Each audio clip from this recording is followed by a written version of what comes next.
lesson number 11. First part of this chapter already you got, and today I am going to teach you second part. Second part means first part में इस story में क्या दिया गया था? First part में story में दिया गया था कि लेखक जो है यात्रा करने से बहुत डरते थे।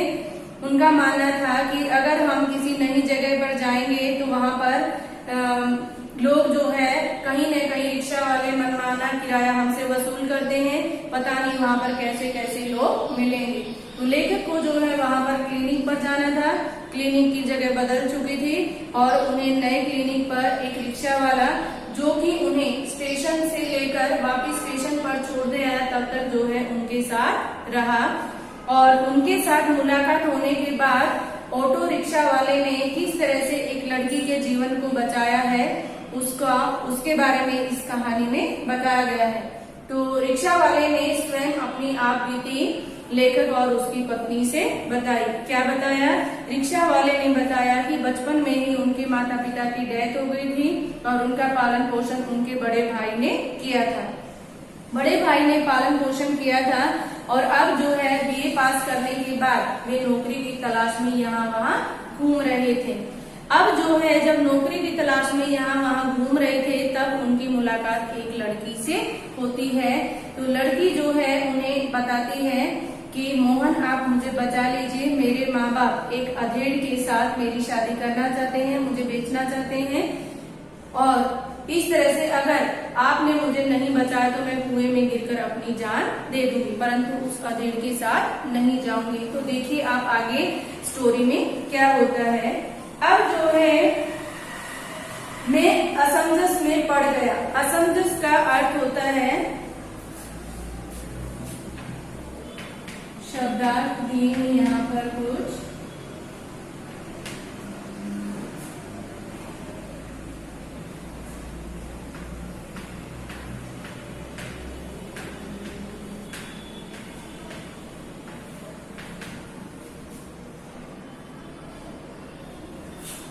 असमंजस में पड़ जाना मीन्स दुविधा में पड़ जाना।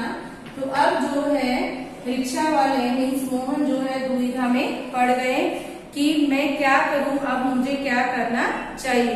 तो इस तरह से मोहन सोचने लगा कि अब लड़की ने तो मुझसे रिक्वेस्ट की कि मुझे बचा लीजिए, परंतु मुझे क्या करना चाहिए।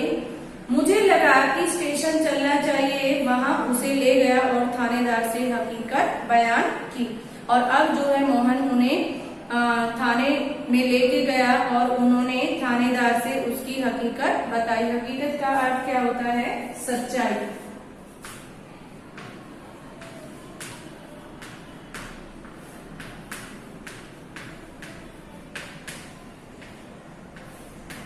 तो इस तरह से रिक्शा वाले ने थानेदार को अपनी सच्चाई बताई। वे कुछ देर तक सोचते रहे कि क्या किया जाए क्या नहीं किया जाए।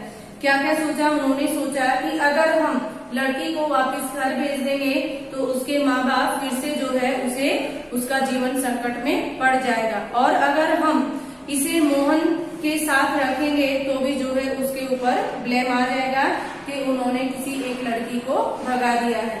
तो इस तरह से थानेदार और मोहन दोनों ही सोचते रहे। थानेदार ने मोहन से कहा कि क्या आपकी शादी हो चुकी है?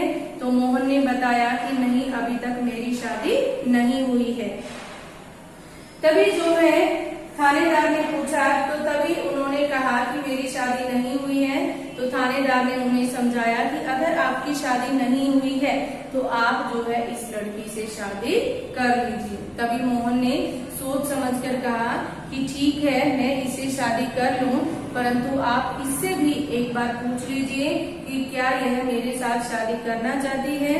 तभी जो है थानेदार ने उससे पूछा, तभी लड़की ने स्वीकृति दे दी। मीन्स मैं जो है मोहन के साथ शादी करने के लिए तैयार हूँ।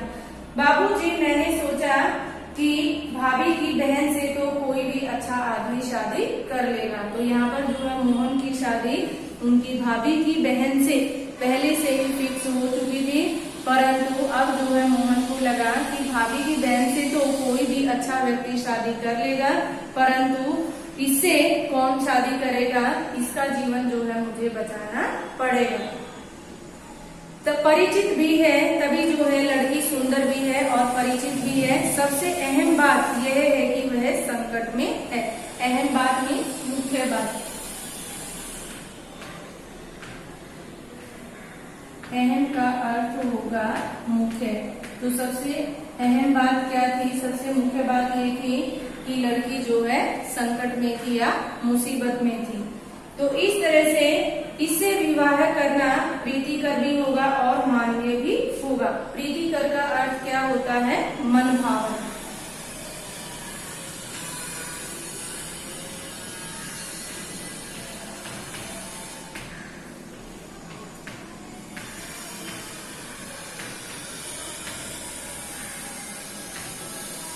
तो उन्होंने बताया कि इस लड़की के साथ शादी करना प्रीतिकर भी होगा। हाँ, अब समस्या यह है कि विवाह एकदम तो न हो जाएगा।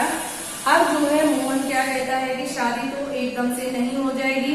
यदि मैं इस लड़की को अपने साथ अपने घर लेकर चला गया तो इसके माता पिता मुझे लड़की भगाने का इल्जाम जो है मेरे ऊपर लगा सकते हैं।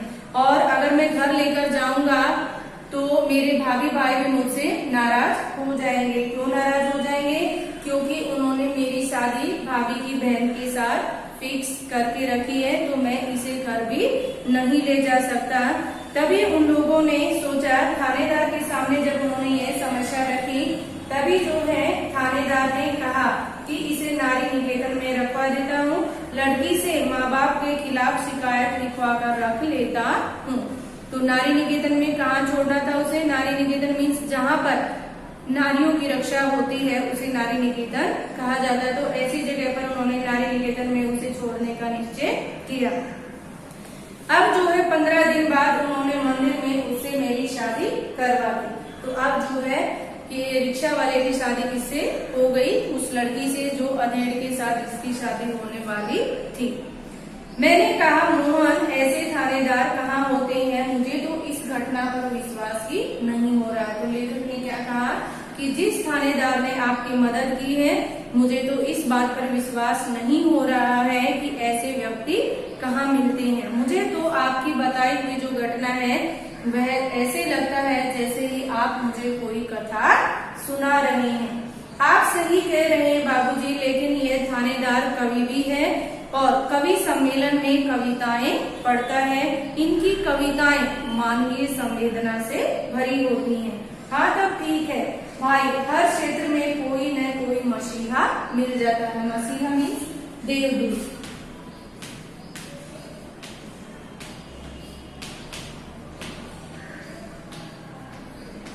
तो उन्होंने बताया कि हर क्षेत्र में कोई न कोई मसीहा मिल जाता है। मसीहा का अर्थ होता है देवदूत। मीन्स कहीं न कोई अच्छे व्यक्ति से भी हमारी मुलाकात हो जाती है। तब यह है कि मेरी भाभी भाई मुझसे खफा हो गए और हमें घर से निकाल दिया। तो उन्होंने कहा कि एक तो मैंने उसकी साली से शादी नहीं की है। किसकी साली से? मीन्स मेरे भाई की साली से शादी नहीं की है। ऊपर से दूसरे जिस लड़की से की है वह किसी और जाति की है। तो उन्होंने क्या बताया कि मेरे साथ जो है 2 प्रॉब्लम ऐसे हैं। सबसे पहले मैंने अपनी भाभी की बहन से शादी नहीं की, दूसरी मैंने जो है किसी अदर कास्ट की लड़की से शादी की है, तो इस वजह से भी वे हमसे नाराज हैं। तो तुम लोग ग्वालियर आ गए? हाँ बाबूजी, आगरा में हमारा निबाह होना कठिन था। निबाह होना यहाँ पर यह एक मुहावरा भी है और निबाह का अर्थ होता है गुजारा।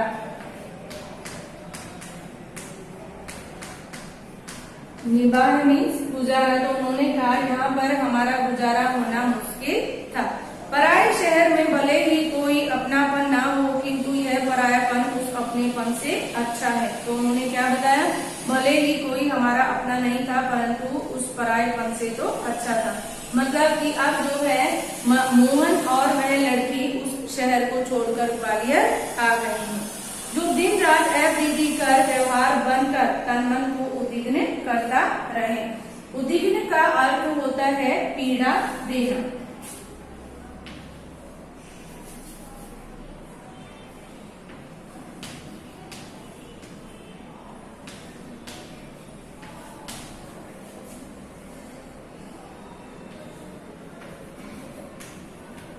पीड़ा देना।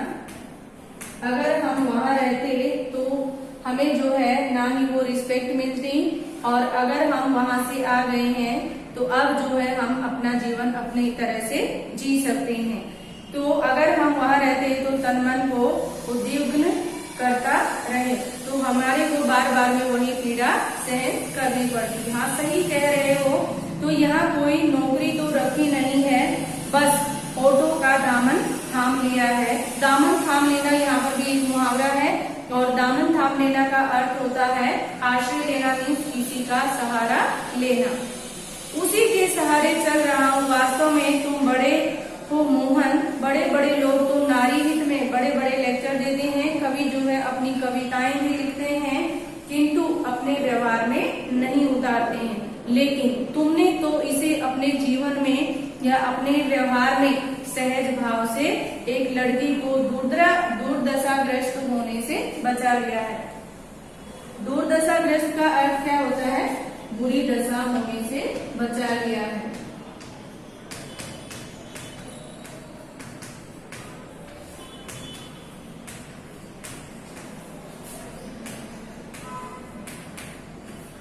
दुर्दशा का अर्थ होता है बुरी दशा। तो तुम्हें तो इस लड़की को दुर्दशाग्रस्त होने से बचा लिया है, अपने जीवन के साथ उसे सम्मान पूर्वक लगा लिया है। बाबूजी, इस कार्य से मुझे भी संतुष्टि मिली है।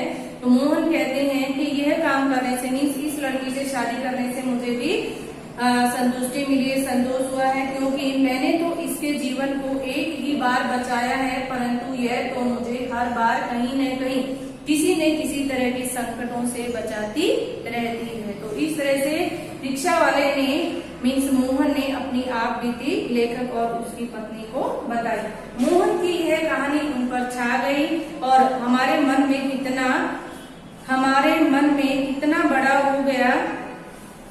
गाड़ी का समय हो रहा था, मोहन हमें लेकर स्टेशन आ गया। तो अब जो है यह सब बात बताने के बाद, बातें करते करते जो है स्टेशन पर पहुंच गए। स्टेशन पर जाने के बाद बाबूजी मीन्स लेकर जो है उन्हें 500 रुपए देने लगे।